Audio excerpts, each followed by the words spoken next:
Buenos días.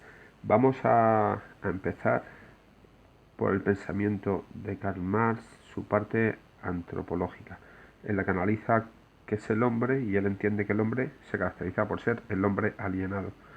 Habrá que analizar claramente qué quiere decir ser un hombre alienado, la alienación en Marx.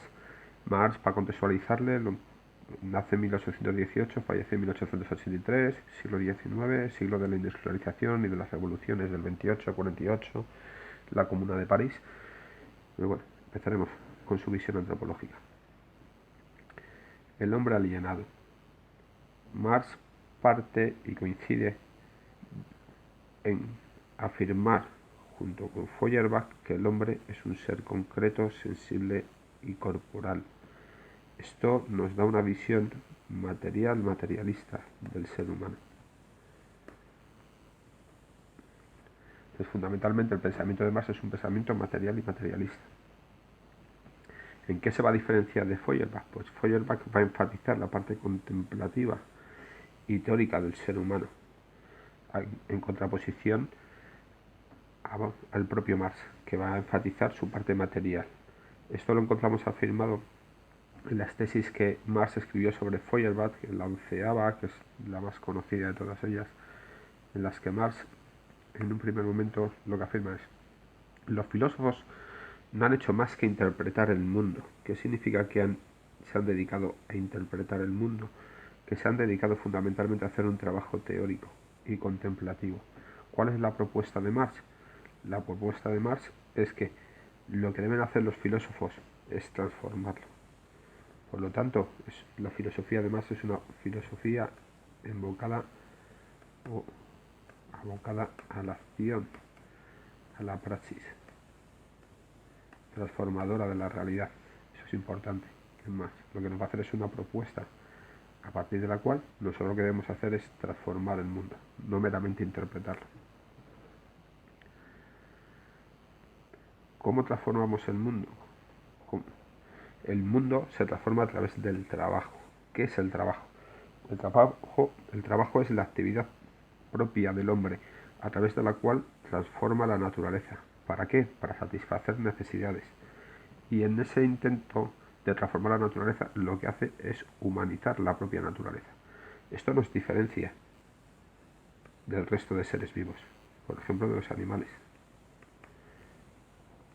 Los animales no transforman la naturaleza para satisfacer las necesidades, satisfacen sus necesidades a través de los recursos que encuentran en la propia naturaleza. El ser humano no se conforma con ello, sino que transforma la naturaleza humanizándola para adaptarla a las necesidades que él tiene.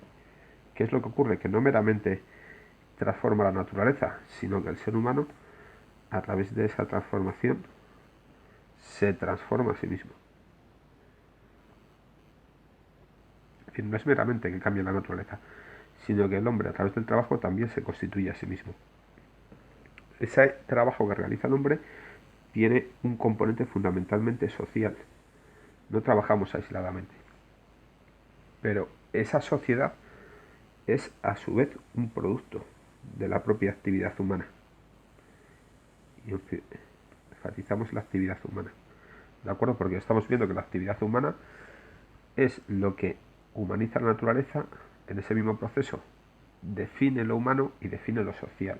Entonces esa actividad, que es el trabajo, es fundamental. Esto lo debemos tener siempre en cuenta en el pensamiento de Marx. Esta importancia del trabajo no es originaria en Marx. La economía clásica, Adam Smith, David Ricardo, ya lo habían puesto de manifiesto. El trabajo es lo que crea valor, es el que crea o dota de valor al producto del trabajo, es decir, a las mercancías. Pero ¿qué es lo que ocurre?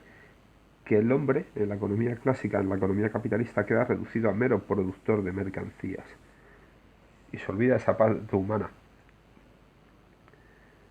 Por su contra, por su parte, Marx considera que el trabajo es un medio de autorrealización libre humana. Es decir, es la actividad a través de la cual el hombre se realiza, que era lo que habíamos visto aquí al principio. Pero ¿qué ocurre? Que se ha desposeído al ser humano. de esa autorrealización libre. Ha dejado, por lo tanto, el hombre deja de ser lo que era para ser otra cosa, un extraño.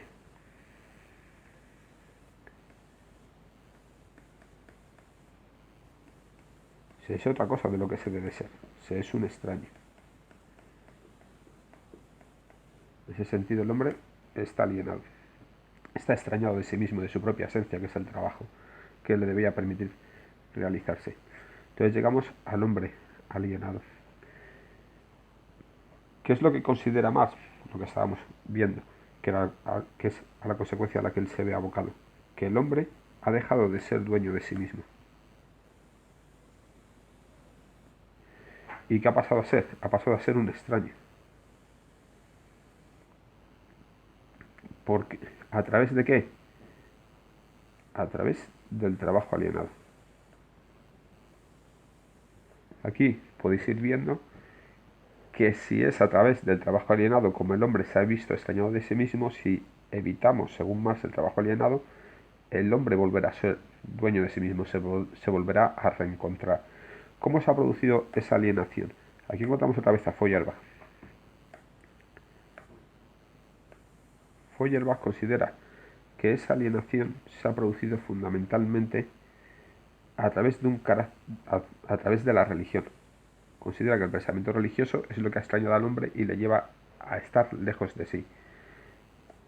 Por su parte, Marx lo que va a considerar es que la alienación religiosa es un tipo de alienación, pero la alienación o mejor dicho, la alienación tiene otras dimensiones. Y hay una fundamental que va a ser la material o económica, y la religiosa va a ser un sucedáneo de esta. Por lo tanto, para Marx, la auténtica... Perdón.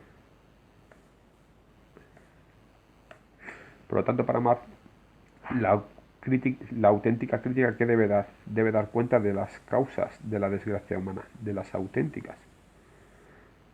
Es decir, de lo que real y verdaderamente ha generado el trabajo alienado. ¿Dónde? En esta tierra. No en un espacio espiritual o divino.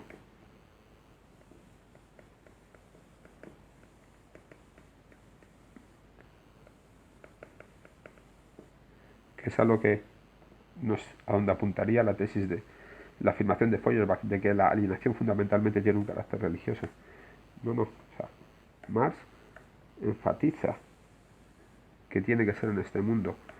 Por lo tanto, volvemos a encontrar aquí otra vez ese anclaje material a la realidad material de Marx. ¿Y con qué finalidad? Con la finalidad de erradicarlas.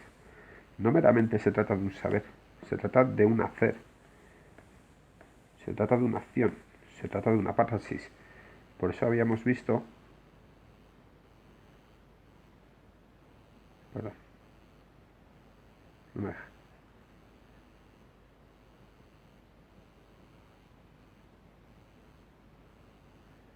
Por eso habíamos visto, no me deja, pero habíamos visto que... Así, podemos volver y hemos visto al principio, que era lo que quería mostraros, la onceava tesis sobre Feuerbach, en la que decía: los filósofos no han hecho más que interpretar de diversos modos el mundo, los distintos sistemas filosóficos, políticos, históricos, pero meramente se dedicaban a un trabajo contemplativo y teórico. ¿Qué hay que hacer? Transformar la realidad, sacar al hombre alienado de esa situación que es el trabajo alienado para llevarlo a un trabajo que le permita, a través de esa propia actividad, su propia autorrealización libre e humana.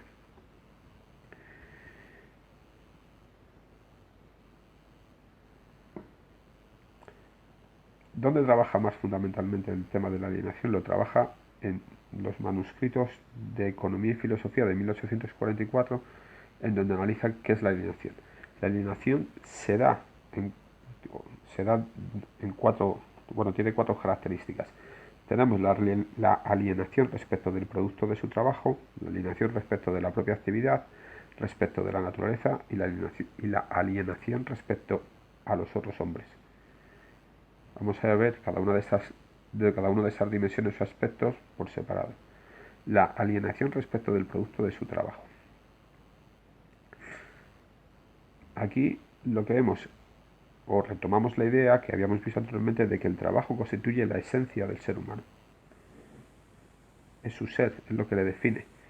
Recordamos que al principio vimos que el trabajo permitía humanizar la naturaleza y a través de esa transformación de la naturaleza el hombre se producía a sí mismo, se realizaba a sí mismo. ¿Qué es lo que ocurre en la sociedad capitalista? Pues que en tanto y en cuanto el trabajador proyecta su ser, su esencia, sobre el producto de su trabajo, lo que le ocurre es que ese producto de su trabajo ya no es propiedad del propio trabajador, sino que es propiedad de aquel que dirige la actividad. Es decir, si mal se entiende que están por una parte los trabajadores y por otra parte los capitalistas, el burgués, el producto de trabajo se lo queda el burgués, por lo tanto el trabajador se ve desposeído del producto de su trabajo y en esa medida se ve desposeído también de la esencia que él ha proyectado. Se ve desposeído de sí mismo, se encuentra alienado. ¿Eso qué implica?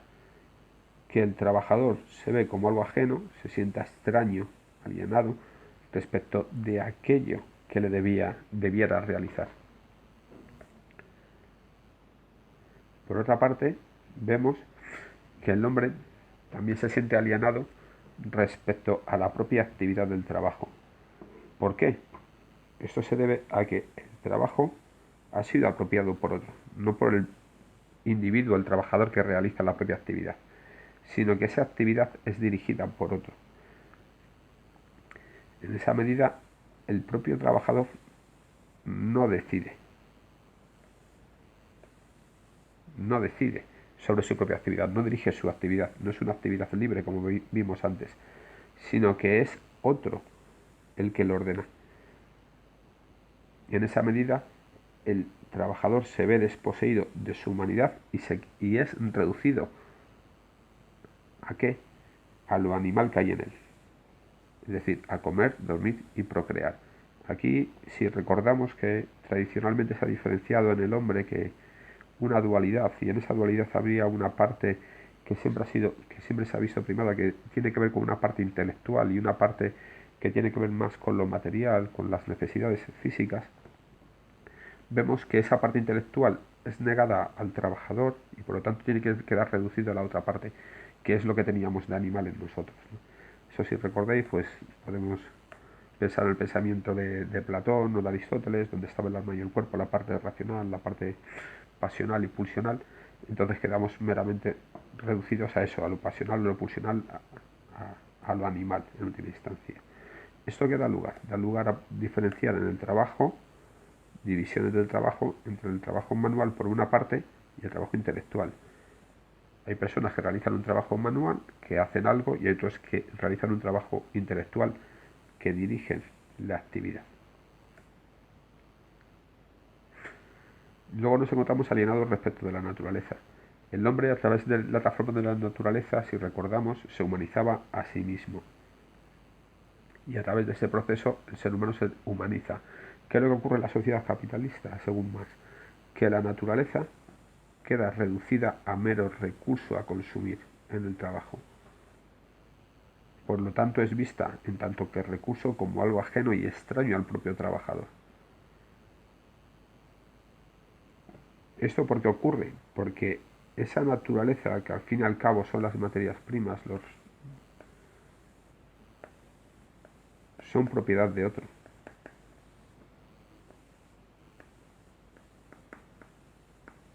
No es algo con lo que el propio trabajador pueda realizarse. Y ese es un problema que genera la alienación. Y también está alienado respecto de los otros hombres. ¿Qué quiere decir esto? Que estamos alienados respecto de los hombres. El hombre fundamentalmente era trabajo, ya lo hemos visto. Pero ¿qué tipo de trabajo es el que caracteriza al hombre? Pues es el trabajo solidario. Es decir, el hombre tiene la capacidad de cooperar. A través de esa cooperación lo que hacemos es actuar conjuntamente. Actuar, operar conjuntamente con los otros. ¿Para qué? Para obtener fines comunes, satisfacer fines comunes. Si pensamos en sociedades primitivas, pues vemos que todos actuaban conjuntamente para el bienestar común.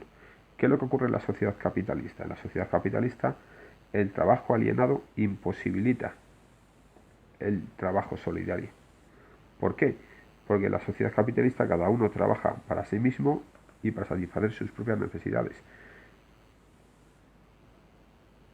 Y por lo tanto, el trabajo nos aliena respecto de los otros hombres, porque ya no los vemos como nuestros iguales, como aquellos en los que podemos apoyarnos para trabajar solidariamente y conseguir fines comunes, sino que lo que tendemos a hacer, lo que tendemos que hacer es competir. Ya no vemos al otro como una posibilidad, sino como una imposibilidad. Frente a esta situación del hombre alienado, ¿qué es lo que va a proponer Marx? Pues Marx considera que la propiedad privada, eso si recordéis ya, Rousseau tenía una visión muy determinada, ¿no? Él considera que la propiedad privada, que es la causa de la sociedad capitalista, es consecuencia de qué? Consecuencia del trabajo alienado. Y por lo tanto, si desaparece el trabajo alienado, desaparece la propiedad capitalista, y si desaparece la propiedad capitalista, ¿qué desaparece también? El sistema capitalista, en tanto y en cuanto la propiedad privada es lo que fundamenta y sostiene la sociedad capitalista. Y con esto habríamos visto ya lo que es la antropología marxista. Espero que os haya aclarado y que os sirva. Un saludo, chicos.